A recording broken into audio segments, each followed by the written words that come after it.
How to reset Snapchat Discover feed. Hello guys, welcome back to this YouTube channel. Today I will show you that how can you reset your Snapchat feed. So let's get started. On this process, first you'll have to open Snapchat app on your device. So simply open the Snapchat. Alright, so now from here you'll have to tap on your profile icon just at the top left corner of the screen. So simply tap on it. And now from here you'll have to tap on settings just at the top right corner of the screen. So simply tap on settings. Okay, so now from the settings section, you have to scroll down and go the option like ads. So simply it will under the privacy control. So simply go the option add. Alright, so now from the ad setting, you'll have to go the option lifestyle and interest. So simply tap on it.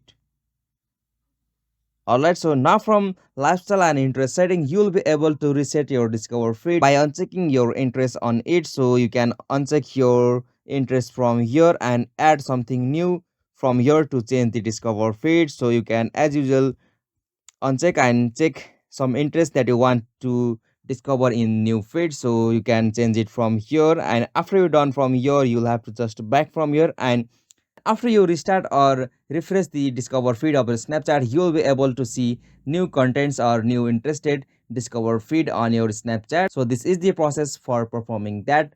Hope this video was helpful to you, and please don't forget to subscribe our YouTube channel for more quick and short tutorial like this. Thank you for watching this video. Have a nice day.